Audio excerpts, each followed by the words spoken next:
Hello दोस्तों। स्वागत है आप सभी का के अपने YouTube चैनल जिसका नाम है द गवर्नमेंट ज्ञान। आज हम कुछ डिस्कस करेंगे जो आरआरबी एनटीपीसी में प्रीवियस ईयर में पूछे गए क्वेश्चन हैं जो एग्जाम में आए थे। वो क्वेश्चन हम डिस्कस करेंगे ताकि आपको थोड़ा सा आइडिया लग सके। ये बेसिकली सारे क्वेश्चन जो हैं वो जीके के क्वेश्चन होंगे। एक आपको आइडिया लग जाएगा कि किस टाइप के किस लेवल के क्वेश्चंस रेलवे पूछता है। तो चलिए शुरू करते हैं।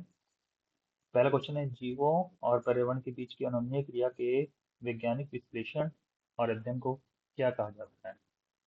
ऑप्शन ए इकोलॉजी, बी सूक्ष्म विज्ञान या माइक्रोबायोलॉजी, सी कीटोनोलॉजी या डी पक्षी विज्ञान या ऑर्निथोलॉजी। तो इसका सही आंसर है ए, यानी जीवों और पर्यावरण के बीच की अनन्य प्रक्रिया के वैज्ञानिक विश्लेषण को के अध्ययन को हम पारिस्थितिकी या इकोलॉजी कहते हैं। ठीक है। उसके बाद नेक्स्ट क्वेश्चन है, बैडमिंटन के खेल में निम्नलिखित में से कौन सा एक हाई हिट ओवरहेड शॉट है जिसमें शटल को प्रतियोगी के पाले में तेजी से नीचे की ओर हिट किया जाता है? तो ऑप्शन है smash, good shot, herring shot या ड्राइव। तो इसका सही ऑप्शन है, आंसर है स्मैश।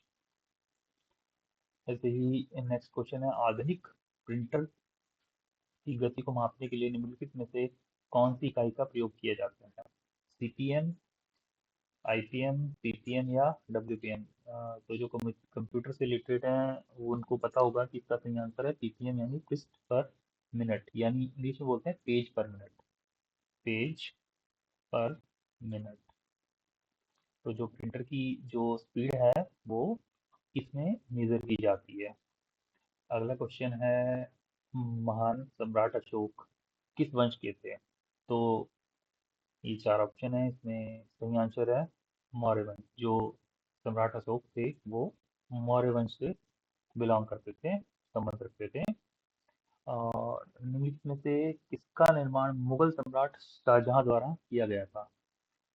तो ऑप्शन है जामा मस्जिद दिल्ली, बी बादशाही मस्जिद लाहौर, सी काबुली बाग मस्जिद हरियाणा या डी किला ए कोना मस्जिद दिल्ली। तो इसका सही ऑप्शन होगा जामा मस्जिद दिल्ली। जामा मस्जिद दिल्ली का निर्माण मुगल बादशाह शाहजहां द्वारा करवाया गया था। अगला क्वेश्चन है, श्रीलंका जिसका पुराना नाम था सिलोन, इसको किसी टाइम में सिलोन बोला जाता था, बाद में इसका नाम श्रीलंका पड़ा, को किस वर्ष डोमिनियन ऑफ सिलोन के रूप में स्वतंत्रता प्रदान की गई थी? तो आपके ऑप्शन है 1948, 1972, 1947 या 1968। तो हमारा देश कब आज़ाद हुआ था? भारत आज़ाद हुआ था 1947 में। इसके ठीक एक साल के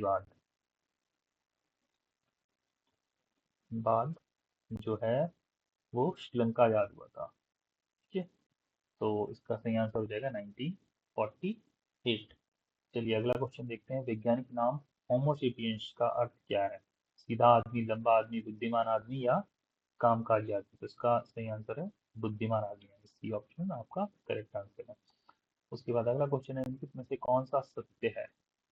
रेटिना पर बनने वाला प्रतिबिंब उल्टा होता है, रेटिना पर बनने वाला प्रतिबिंब मूल छवि से दुगना होता है, रेटिना पर बनने वाला प्रतिबिंब वस्तु के आकार के समान होता है, या डी रेटिना पर बनने वाला प्रतिबिंब ऊर्ध्वाधर होता है। तो इसका सही आंसर है ए, रेटिना पर बनने वाला प्रतिबिंब हमेशा उल्टा बनता है।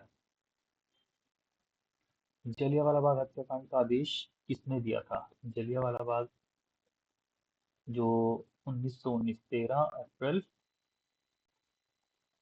1990 में अमृतसर में हुआ था।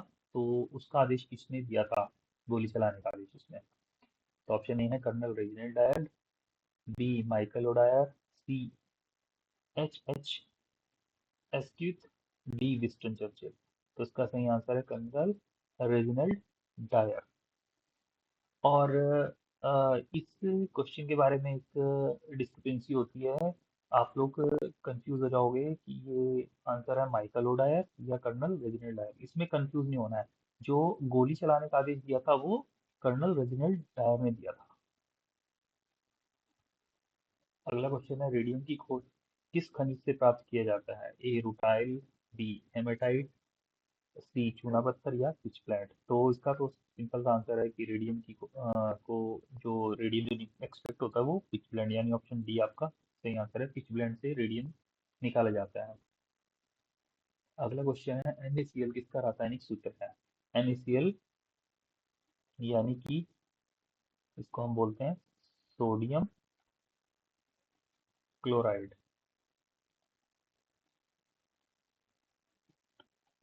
तो इसका ये किसका रासायनिक सूत्र है? तो सबको पता है कि ये नमक का है। जो नमक खाते हैं हम, उसको रासायनिक सूत्र उसका होता है NaCl, सोडियम क्लोराइड। CRISPR का क्या अभिप्राय है? ये एक एब्रीविएशंस हैं। तो कुछ एब्रीविएशंस हमेशा पूछी जाती हैं रेलवे के एग्जाम्स में। तो इसका सही ऑप्शन है, आंसर है डी। CRISPR का जो एब्रीविएशन है वो है cluster regularly interspaced short palindromic repeats. तो इसका सही आंसर है सी। अब अगले क्वेश्चन पे बढ़ते हैं हम। अगला क्वेश्चन है, रामकेलिया किस राज्य का एक लोक नृत्य? हरियाणा, केरल, बिहार या मध्य प्रदेश? तो इसका सही आंसर है बी, बिहार।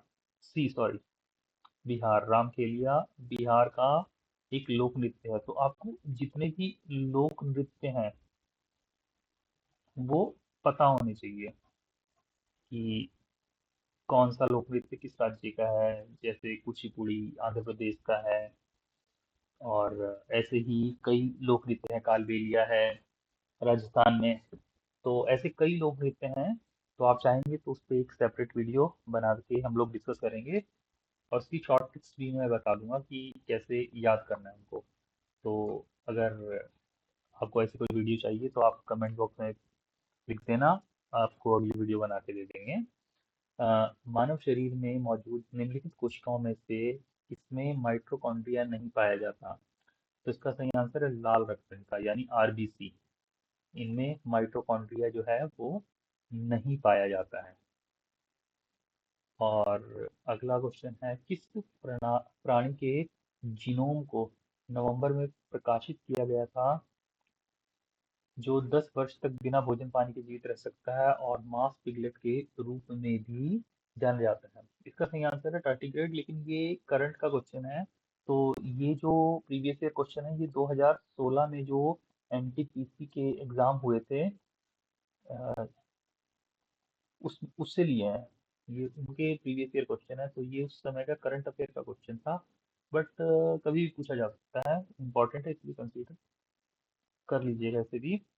निम्नलिखित ग्रहों में से किस ग्रह का कोई भी चंद्रमा नहीं है? तो इसका सही आंसर है शुक्र। शुक्र का कोई भी चंद्रमा नहीं है।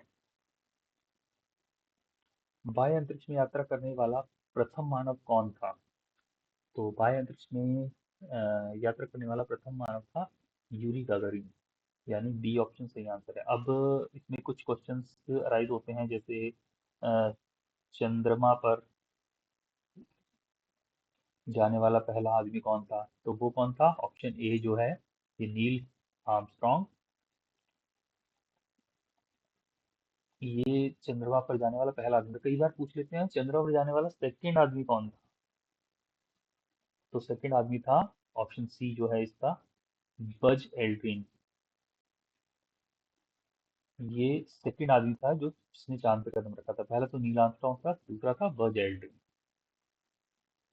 अगला क्वेश्चन है, भारतीय बाघों की घटती आबादी के संरक्षण के लिए शुरू की गई भारत की सर्वाधिक प्रसिद्ध वन्यजीव संरक्षण परियोजना प्रोजेक्ट टाइगर के नाम से जो शुरू की गई थी वो किस साल शुरू की गई थी? तो इसका सही ऑप्शन है ऑप्शन बी, 1973 में प्रोजेक्ट टाइगर स्टार्ट हुआ था। चलिए अगले क्वेश्चन की तरफ बढ़ते हैं। अगला क्वेश्चन है, ब्रह्मपुत्र नदी निम्नलिखित में से किस देश से होकर प्रवाहित नहीं होती है? चीन, बांग्लादेश, भारत या नेपाल? तो इसमें से नेपाल आपका बिल्कुल करेक्ट आंसर है। नेपाल से ब्रह्मपुत्र नदी जो है वो होके प्रवाहित नहीं होती है।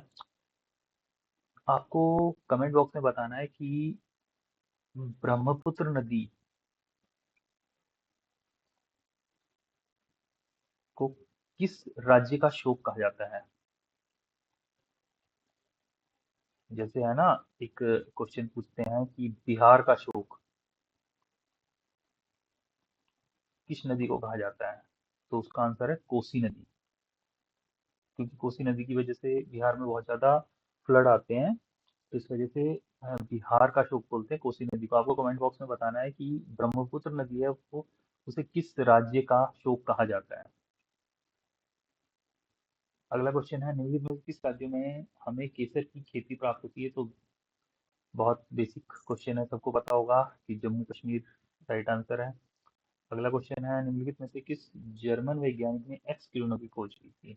तो ये भी बहुत इंपॉर्टेंट है, आपको हमेशा याद रखना पड़ेगा कि किसने, किस साइंटिस्ट ने किस चीज की खोज की, ये जरूर ध्यान में रखिएगा आप।